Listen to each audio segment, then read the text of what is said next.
Destiny has exotics. A lot of exotics. But despite so much armor to choose from, I see so many players afraid to step out of their meta-established comfort zone. After all, who's truly to say which exotics are worth using in builds? I am. Each episode I'll be giving myself a random underused exotic for each class and force myself to create a PvE build that's hopefully both viable for most content and something a little different from what you might have seen before. Afterwards, I'll rank each build out of 10, so strap in, and welcome back to Destiny Workshop.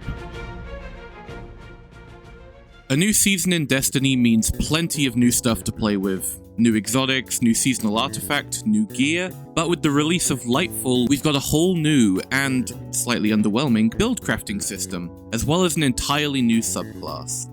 So, I decided for my first episode back, I'd do something a little different and create a brand new Strand build for each of the 3 characters. And rather than selecting the exotics at random, I've gone ahead and chosen them myself in order to guarantee that they actually work with the new subclass. So let's get started with Titans. I've seen a lot of you do some interesting stuff with Strand, though mostly with the old favourites like Synthoceps, Armamentarium, and Heart of Inmost Light. Yes, it's still good, please stop complaining. And while they are fantastic options, let me show you something that I've been having a lot of fun with. Strand has got a lot of options for melee. Not only do you get free charges, but the grapple melee ability counts as both a grenade and powered melee kill at the same time. Currently, we only have 2 options for aspects, but the main one we need is Into the Fray. Destroying a Tangle or activating your super will grant Woven Mail for you and nearby allies. You also have increased melee generation while Woven Mail is active. We're not really using Drenga's Lash in this build, so if you're watching in a future season, feel free to swap this out with whatever's available, assuming it will be better suited for this build. Woven Mail is insanely strong, offering 60% damage resistance when active, so we'll throw on Thread of Warding to ensure we keep it up more often. And remember, this is going to help with melee regen.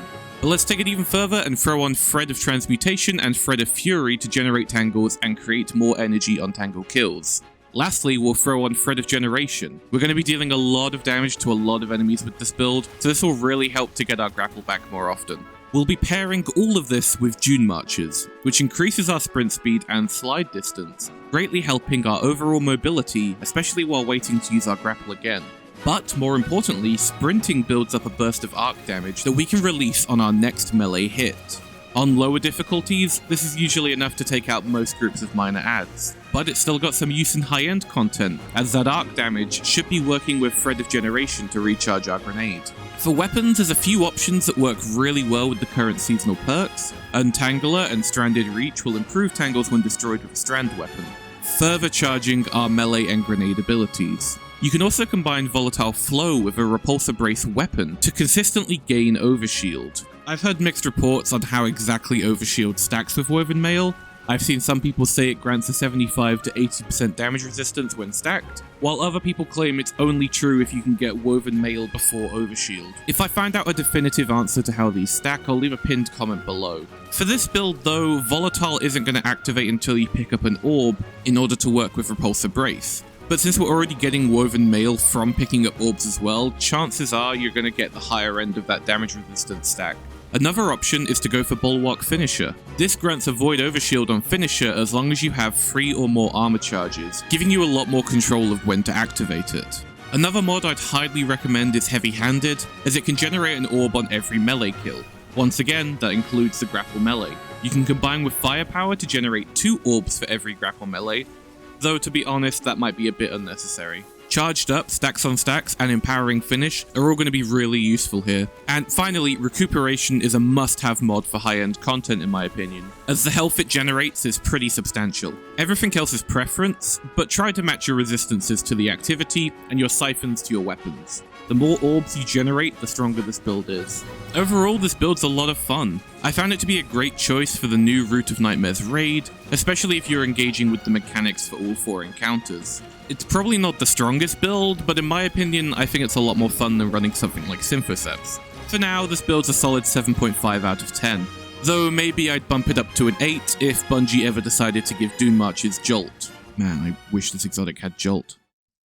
Hunters was the hardest build to make for this video, because not gonna lie, there's not a lot of options when it comes to exotics functioning with Strand. Assassin's Cowl, Six Coyote, and Krytarachne's Facade work great, but I've already seen so many builds utilizing them. So I turned my attention to Frosties, which increases our grenade, melee, and dodge recharge rates when sprinting. We also gain increased sprint speed after dodging. On our subclass, we'll be running Shackle Grenade combined with the Widow's Silk aspect for 2 charges. Ensnaring Slam is the only other option we can use right now. It's pretty good for suspending when we don't have our grenade, but it shouldn't be necessary. So once again, it might be better to swap this out with a new aspect in the future season. For fragments, just like our Titan build, we'll be running Thread of Warding and Thread of Generation, because they're simply too good to pass up. We'll also run Thread of Continuity to increase the length of our debuffs.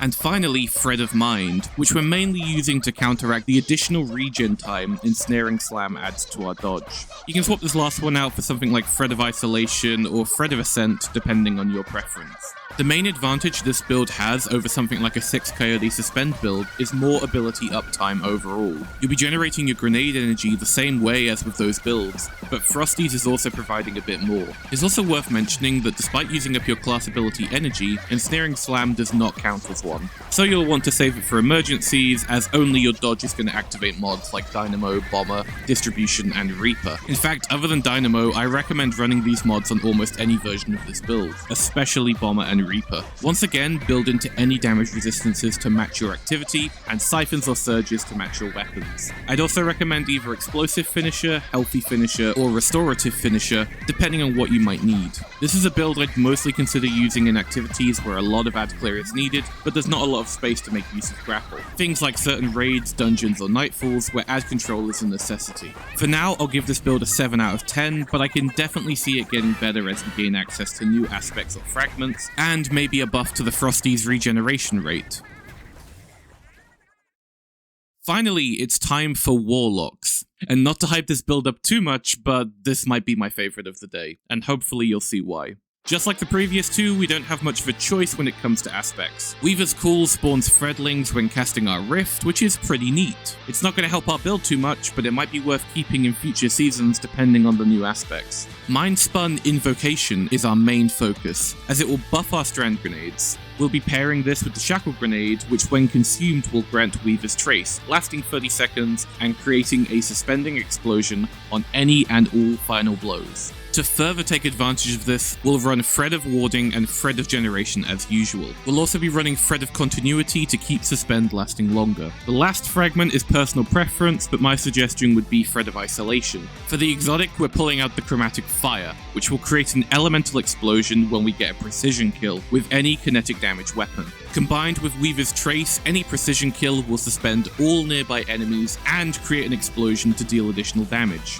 If the explosion itself earns any extra kills, another suspending explosion will occur. Already this has a lot of potential for controlling and taking out large groups of enemies. But let's take it further and equip any weapon with the Dragonfly perk. Ace of Spades, Fatebringer, Smite of Moraine, Hung Jury, Praetor's Revenge. Any of these with Dragonfly is going to add a second explosion to each precision kill, dealing even more damage to the nearby suspended enemies, and further increasing the odds of a final blow to cause another suspend explosion. Look, I'm not saying this build is going to be the new meta endgame pick, especially considering at the time of recording we've yet to receive the mid-season weapon patch. But for dungeons, raids, terminal overload, and seasonal content, this build is a ton of fun and absolutely worth trying.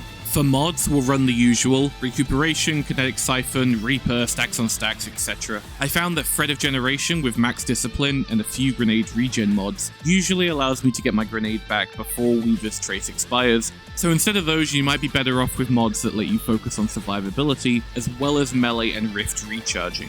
Lastly, you might want to go with a Kinetic Surge or two and Time Dilation, just to make those precision kills a bit more consistent. Overall, this build is an 8 out of 10. If Bungie ever allow Chromatic Fire to work with Stasis and Strand weapons, it might be an easy 9. I'd be so excited to try this build with Headstone or Hatchling. There's a lot of potential there. This is one of those builds I'll be coming back to, especially once we've got a few more Strand and weapon updates to play with. And that's it. Next episode, I'll be back having the exotics randomly selected with potential builds for all 5 subclasses now. I actually created a few more Warlock and Titan Strand builds for this video, but decided I'd save those for another time. For now, subscribe to make sure you're not missing out on those future uploads, and join our Discord community for announcements and sneak peeks. And I've been Mallow. Thank you for watching the Starcade.